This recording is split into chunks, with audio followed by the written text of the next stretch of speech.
Hey friends, hey, we get asked a lot about our reading list of recommended books.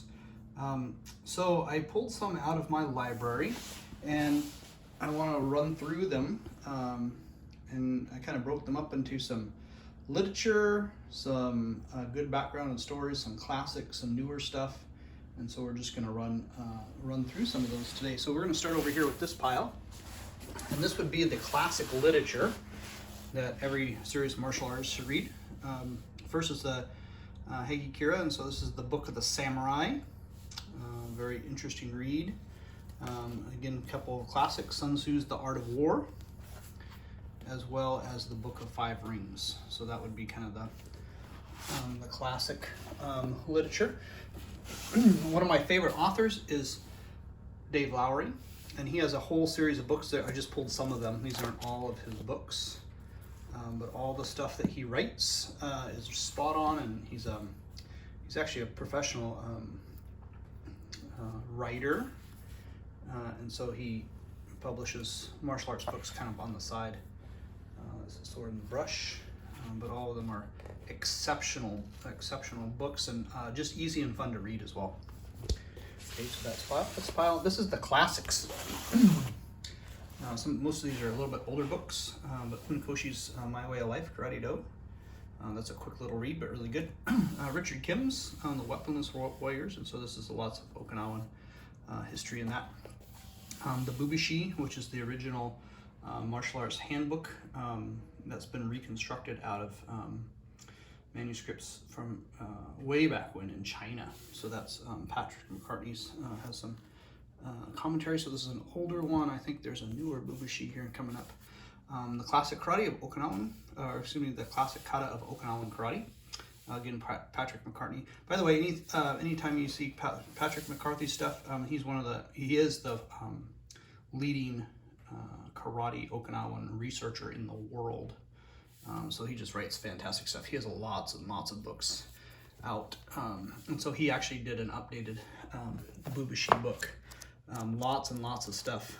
He dives way deep into things and shows you kind of some of the original things that they found in the manuscripts. And then the Best Karate series. There's a whole series of books. Those are good to read. And then jumping over to the fun section is Jesse Enkemp's The Karate Nerd. He's got a whole bunch of fun stuff in these books to read. So he's got a pretty good perspective. He's a younger guy, but again, one of a leading authority in the world right now on original karate from Okinawa. And then some of the newer, maybe reference books, we talk about these. So here's the Essence of Okinawan Karate Do. That's really good. This is a Goju Sensei Hopkins. But his stuff is spot on and a great resource for folks. So here's Shitoru Masters, and they go through and kind of interview all sorts of different people who are leaders in Shitoru Karate. And so there's all sorts of really good information in here. And actually my teacher, Tanaka Katsutaka, is featured in here as well, so you can read about him. Again, another Patrick McCarthy, The Legend of the Fist, an outstanding book. And then this is kind of a fun one, the Karate Theory Manual. This is the white belt to black belt journey.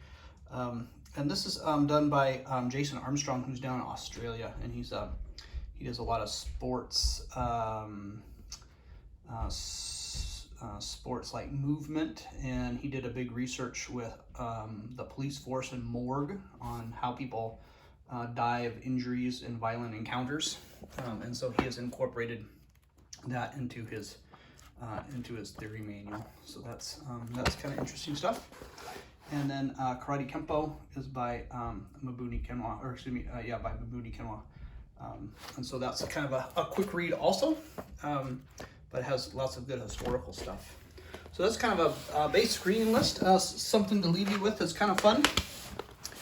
Here is Mabuni's original manual that he published in 1940 in Japanese.